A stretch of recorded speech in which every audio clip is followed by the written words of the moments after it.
Les vraies voix Sud Radio, 17h-20h, Philippe David. J'ai des gros problèmes d'argent. Je vais m'en sortir, mais je ne sais Si pas on en croit Bruno Le Maire lundi matin, le ministre de l'économie et des finances, la France a des gros problèmes d'argent. Je le cite, tout n'est pas possible tout simplement parce que nous avons atteint la cote d'alerte sur les finances publiques. Les conditions de financement ont changé et qu'aujourd'hui la France emprunte à plus de 2% pour financer la dépense publique quand elle le faisait encore récemment à taux négatif ou très faible.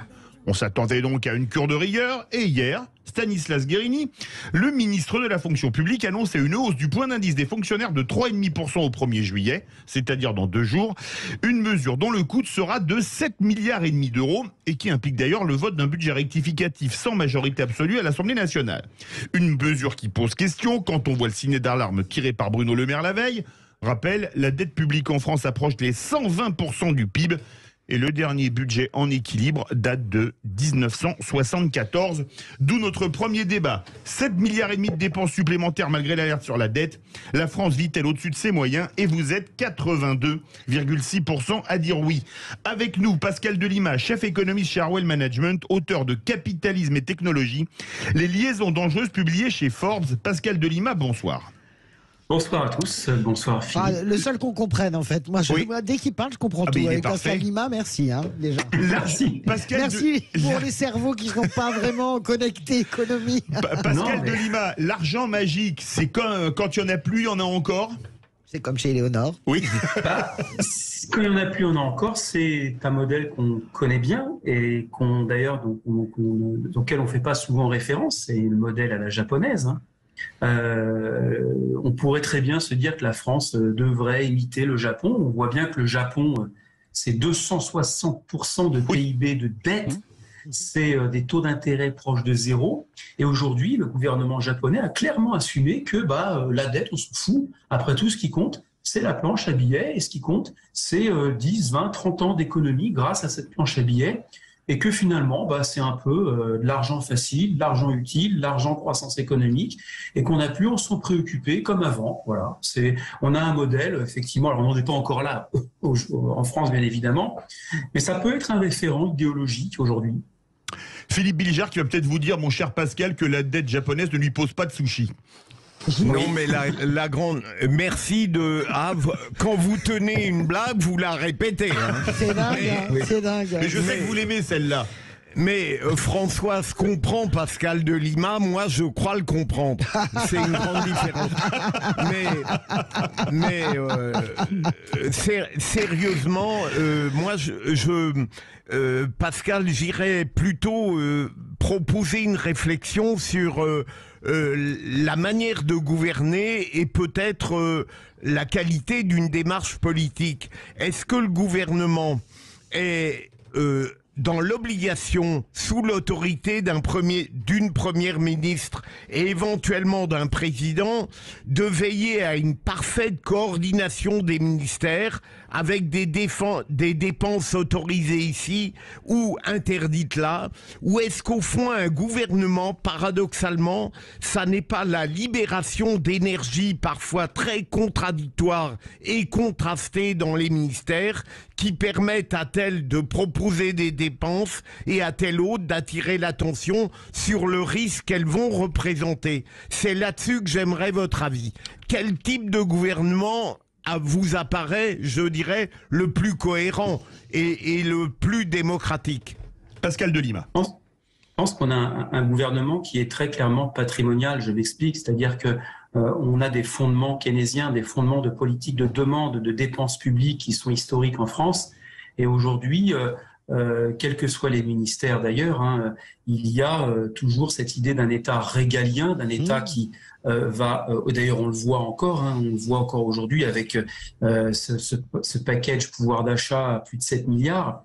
Et tout ça, c'est cette idée d'État-providence qui est constamment présente, très très culturellement, quels que soient les ministères, avec des orientations prioritaires quand même, hein, qui est la défense, l'éducation, la santé, bien évidemment, ces ministères-là en priorité.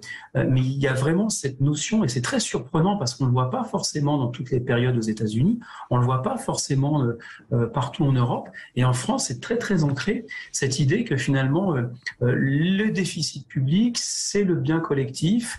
C'est aussi, on a des alertes, hein, bien sûr qu'on a des alertes évidentes de la part d'économistes, de la part de plein de monde, d'études, de la recherche notamment, qui expliquent très clairement qu'il y a des seuils à ne pas dépasser parce que ça peut amputer les anticipations des agents et la croissance économique. Mais non, nous, au niveau politique, on a ce besoin aujourd'hui, le pouvoir d'achat, c'est l'État-providence, c'est les ministères. C'est quand même fou. Enfin, le pouvoir d'achat, c'est le salaire. C'est les entreprises, c'est le salaire, principalement, c'est l'augmentation des salaires. Non, chez nous, les ministères, c'est le pouvoir d'achat, c'est la dépense sociale, c'est voilà, à travers l'éducation, on peut gagner plus dans 30 ans, etc. Il y a cette idée, ce lien très très politique entre cette volonté de déployer plus de dépenses et de pouvoir quelque part faire de la croissance économique, du pouvoir d'achat à travers des ministères, si on peut le réduire au ministère, si vous voulez. Françoise Degois. Oui, mais moi je suis d'accord avec ce que vous dites, Pascal, hein, c'est notre culture colbertiste, honnêtement. C'est pour ça d'ailleurs que jamais un seul véritable libéral n'a tenu plus de 3 mois. Je crois que c'est le record, c'est Alain Madelin. Je crois qu'il a dû rester deux. Voilà, donc moi je suis assez frappé par cette force de l'État-providence. D'ailleurs, je dirais presque que c'est quelque chose qui est une spécialité européenne, parce que vous avez beaucoup de pays dans cette vieille Europe qui pratiquent l'État-providence. On l'a vu pendant la pandémie. Vous avez l'Italie qui a fait comme nous, qui a soutenu, l'Allemagne bien sûr. On a également l'Espagne qui a pratiqué cet État-providence avec de grandes critiques d'ailleurs du monde anglo-saxon. Mais finalement, on ne s'en sort pas si mal. J'aime que vous ayez cité le modèle japonais. Je trouve que nous ne nous en sortons pas si mal. Alors c'est vrai qu'il y a l'alerte sur les dépenses publiques, mais j'ose penser que si on réinjecte tant d'argent, enfin ça fait une somme énorme, mais pour chaque fonctionnaire c'est pas énorme, sur un point d'indice qui est gelé depuis tant d'années, avec le niveau d'inflation, je le rappelle, hein, c'est pas pour rien aussi qu'on fait ça. Hein. Vous êtes aujourd'hui à 2,50 € le litre. On disait l'autre jour avec Philippe David que pour quelqu'un qui gagne le SMIC, maintenant faire ses courses même sur un marché pour acheter des fruits et légumes de qualité, c'est juste impossible. Il n'y a pas un kilo de cerises à moins de 8 €. Oui. Et ben, j'ose espérer que cet argent qui est réinjecté dans un point d'indice qui subit lui aussi l'inflation et qui n'a pas été augmenté depuis des années, et ben ça va nous servir à autre chose que l'antienne habituelle sur de toute façon on achète des produits manufacturés pas en Europe. Non, je pense que ça peut permettre aux gens d'aller manger un bon resto, peut-être de s'offrir un petit week-end en France supplémentaire. Donc moi je crois vraiment à cela. J'en ai marre qu'on nous brandisse la dette épouvantail en permanence. D'ailleurs j'ai hâte que vous m'invitiez dans un bon resto, ma chère Françoise. Pascal Delima. Pour vous ça sera Pizza Pinot, hein, vous savez quoi, direct. Et McDo peut-être, j'adore. Si. En fait, il y a, si vous voulez, il y a des raisons économiques. On peut s'inquiéter de cette dette, et puis d'un autre côté, comme d'habitude, il y a toujours l'antithèse. Bah oui. Bon, ce qui est un peu inquiétant. Enfin, on va faire un petit peu de Cassandre, des économies de Cassandre, très inquiétant. Ce qui est inquiétant, c'est vrai que depuis peu de temps, on voit les OAT, les taux des obligations publiques augmenter. Et donc, c'est un petit peu nouveau, si vous voulez, pour nous. Les OAT, pour les auditeurs, c'est les obligations assimilables du Trésor, c'est la dette française. Tout à fait, c'est la dette française, pardon. Et là, on voit ce taux augmenter. Donc là, c'est un problème parce que ça va forcément jouer sur ce qu'on appelle la charge de la dette. C'est cette charge de la dette-là qui était très faible finalement, qui n'était pas inquiétante. Je ne parle pas du stock, mais de la charge d'intérêt, qui aujourd'hui, depuis très peu, commence à un petit peu exploser et qui fait que les marchés financiers, d'ailleurs, s'en inquiètent un peu aussi. Il y a aussi d'autres éléments qui inquiètent. C'est que depuis quelques années, depuis 4 ans, le stock de dette, lui, augmente très très vite, alors que le patrimoine, les écoles, les universités, les hôpitaux restent stables. Donc on a une petite tendance là à un surendettement finalement par rapport à un stock de patrimoine qui lui reste stable. Bon voilà, c'est un deuxième élément. Et puis la dette publique, c'est pas la dette de la France. Et c'est là, c'est-à-dire qu'il y a aussi la dette des entreprises et la dette des ménages. Et si on additionne cette dette publique à la dette des entreprises et à la dette des ménages, on est à 262% du PIB. Bon, voilà, je ne vais pas faire de catastrophisme non plus. Oui, mais il y a de l'épargne aussi. Pascal, il y a de l'épargne. Voilà, je voulais en venir. Tout à fait. Voilà. Il y a de l'épargne. Tout à fait, je voulais y venir. Il y avait 170, il y a des aspects, des raisons d'espérer. Premièrement, c'est les 170 milliards d'épargne. Mais alors, est-ce que l'épargne va être consommée? On sait qu'aux États-Unis, elle est plutôt consommée.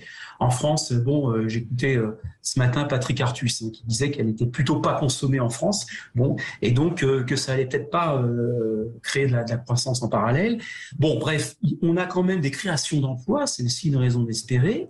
Et puis, on a une certaine soutenabilité. Je veux dire par là qu'on a en face de ce taux d'intérêt qui est aujourd'hui à 2, j'ai les chiffres ici, 2,12%, le taux d'intérêt de l'OAT à 10 ans. On a en face des prévisions de croissance qui sont à 2,5. Donc, soutenabilité, elle est quand même réelle. Vous voyez, on peut nuancer un peu tout ça. Voilà un petit peu ce qu'on peut dire.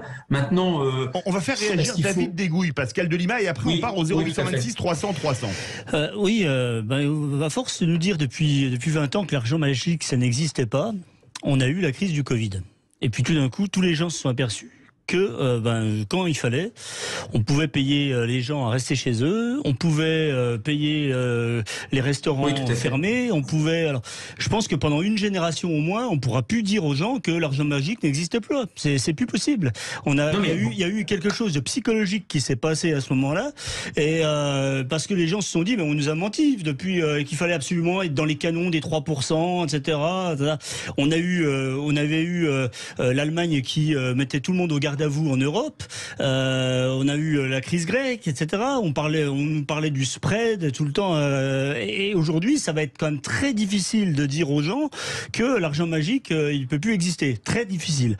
Après, c'est vrai que c'est inquiétant parce que effectivement, les Allemands vont recommencer, ils vont retrouver un Wolfgang Schäuble très certainement au bout d'un moment, puis ils vont dire mais qu'est-ce que c'est que tous ces c'est un ministre des Finances assez rigoureux, on va dire ça comme ça. David, tous ces pays. On peut noter, justement par rapport à ce que vous dites, je fais une incise, mais on peut noter quand même la fourberie d'Emmanuel Macron qu'il a dit à bas bruit, mais qui s'est engagé à respecter à nouveau la trajectoire budgétaire de 3% sur les années à venir. Donc ça veut dire 80 milliards d'économies en plus. Je suis heureux pour une fois, le fourbe, c'est pas moi, ma chère Françoise.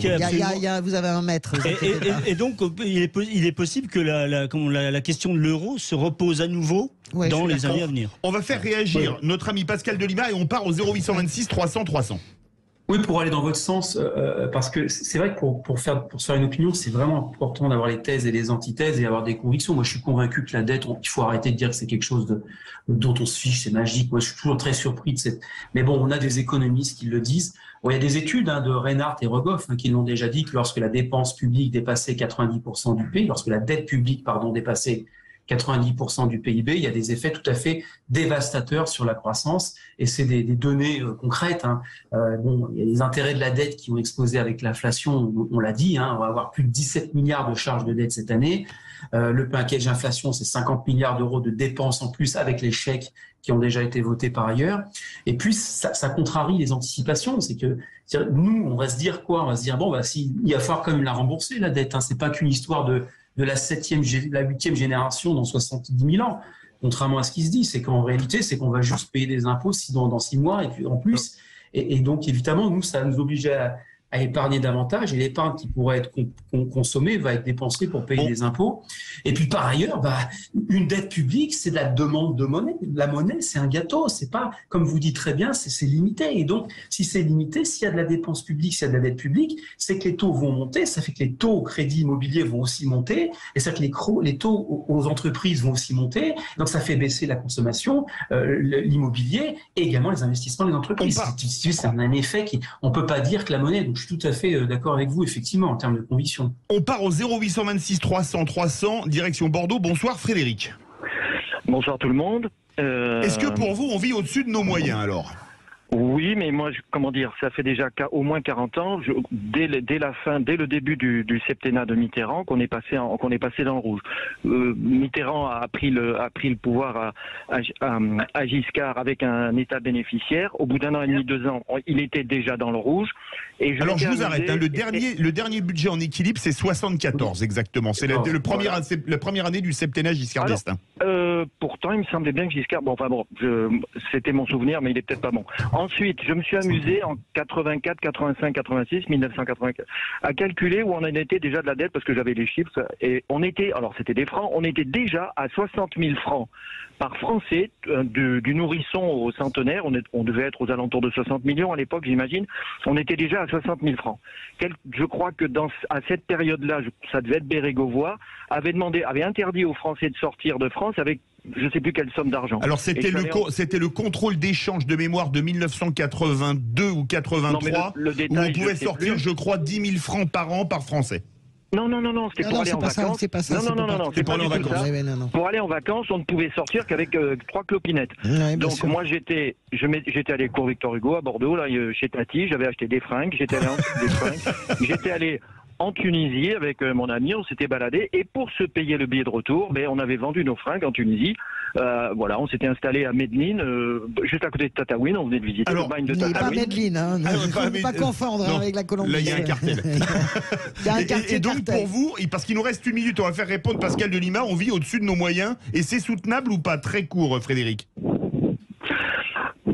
Pour l'instant, moi, comme disait Pascal de Lima, il trouve ça inquiétant. Moi, je suis un peu paniqué par ces choses-là, parce que c'est complètement fou. Je ne sais pas qui prête à qui. Tous les pays, M. de Lima a parlé du Japon tout à l'heure. Alors justement, la Chine prête beaucoup. Frédéric, écarlate. La Chine prête ses fonds souverains. 45 secondes, on va laisser 1 minute à Pascal de Lima pour vous répondre. La dette japonaise, elle est à 100% nippone, je crois. La dette française, mauvais, en fait. Absolument, j'attendais que vous la fassiez. La dette française, elle appartient à qui, Pascal de Lima? Et merci à Frédéric de Bordeaux. La dette française appartient aux autres États de l'Union européenne.